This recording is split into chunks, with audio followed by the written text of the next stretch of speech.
Welcome, everybody.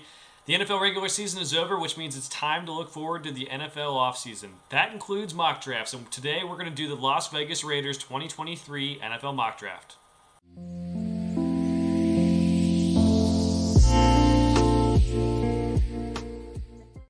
All right, as mentioned, we're going to do the Raiders 2023 NFL mock draft.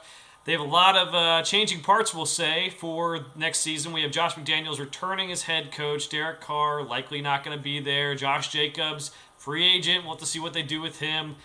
But a lot of things to fix. They have some picks to work with, so we'll just see how they do. As a reminder, we're going to be using the NFL Mock Draft Database Simulator. It is good because it has all the players that are actively in the draft in the simulator and the ones who are not out of it. That is the reason why we're using them. There will be players who slide that maybe aren't the most realistic, but we'll just roll with it and see what we can do. We will also be, we'll also be rejecting all trades that come in. Just it's before free agency, we don't know what's going to happen, and a lot of times in these simulators they just aren't really realistic, honestly. So let's get it started with the Raiders. We'll see what they're going to do. They might be in play for a veteran quarterback. That seems to be what Josh McDaniels would want. But we'll see. I mean, here's the thing. C.J. Stroud could very well be there if the Colts decide that they like Will Levis more. That could be the pick.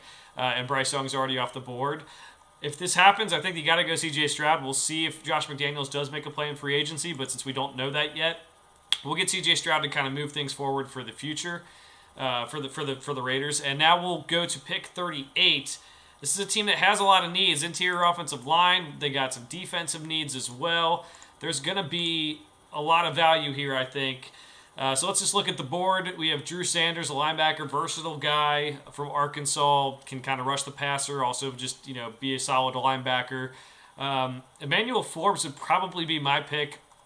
The secondary has to be improved next season. He is a good cover corner, good man corner, has pretty good ball skills, and I think he has the record or tied for the record for most pick sixes in college of all time. So just someone who can make plays, help this defense. They have Max Crosby, they have Chandler Jones rushing on those edges, but they could use a whole lot of help other than that. We'll move on to pick number 70 now for the Raiders. Again, they say they need edge. I don't think they need edge as much as this says. There is a lot of value here, so it would be worth considering someone like Derek Carr or Keon White. But let's go with.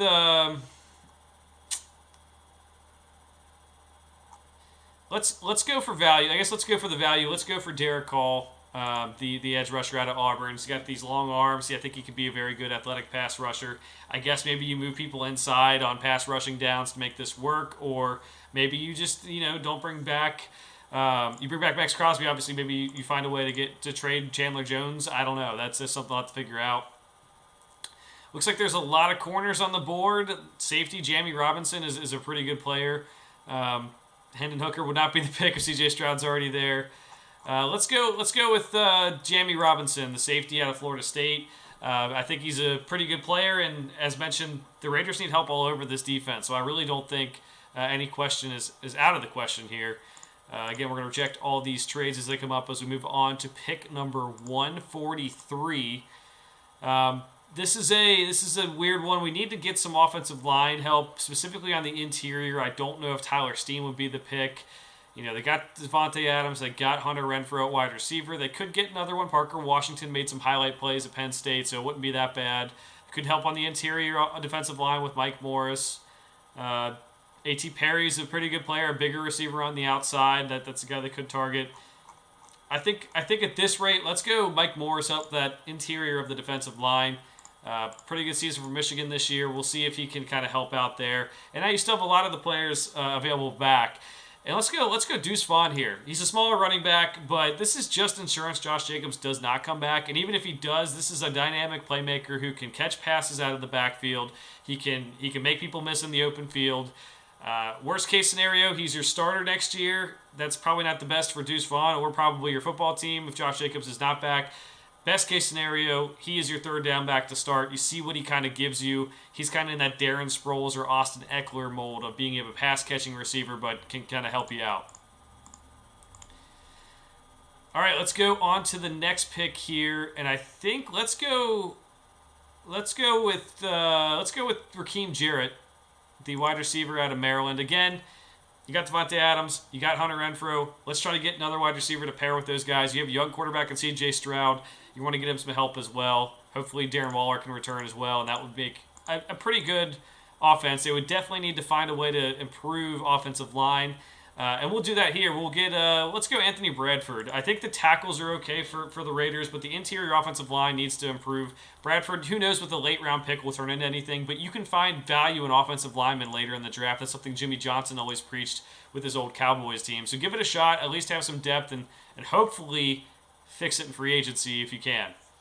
With this one, let's go Jackson Kirkland. It seems like he's been playing at Washington forever. That, again, offensive line depth is never something you want to shy away from, and if maybe you move someone inside to make this all work, or maybe he's just a depth piece for you for the future because he is picked at pick number 214. 2 picks left in this mock draft. Let's go with Dorian Williams, the linebacker out of Tulane. Pretty good season for them. Tulane had a really good defense and helped them get to the New Year's Six and play USC.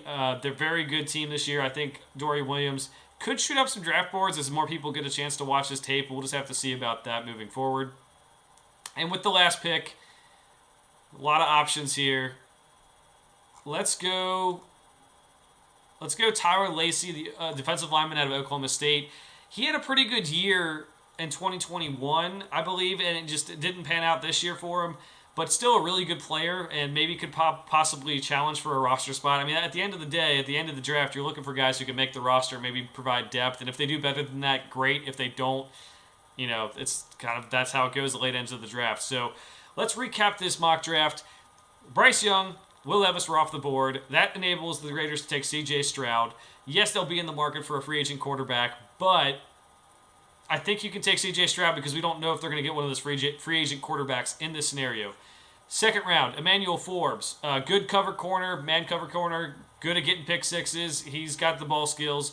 Derek Hall's more of a value pick there, but I think he could be a really good player and maybe a rotational pass rusher to start, and then you kind of see how it goes. Jamie Robinson arguably could be higher on a lot of people's draft boards, could go higher than this. Pretty good career at Florida State. Mike Morris for the defensive line depth. Deuce Vaughn, worst case scenario, he starts for you. Best case, he's a guy you bring off the bench on third downs, can provide a spark for this offense. Really think that could be really valuable for the Raiders as we move forward. As we know, Josh McDaniels came from New England, where they utilize pass-catching running backs a lot, whether that's James White over the years or any of their other ones. We have Raheem Jarrett, wide receiver, see if he can make the roster, see if he can help out Hunter Renfrow, Matt Collins, and Devontae Adams. Anthony Bradford, Jackson Kirkland, offensive line depth. Hopefully they would fix it earlier in the draft if someone available was there, or if they fix it in free agency, that'd be nice. Dorian Williams and Tyler Lacey. Everyone, make sure you let me know how you feel about this mock draft in the comments. Make sure to like and subscribe. We'll be doing more mock drafts before the NFL draft this year. Thanks, everyone, for watching.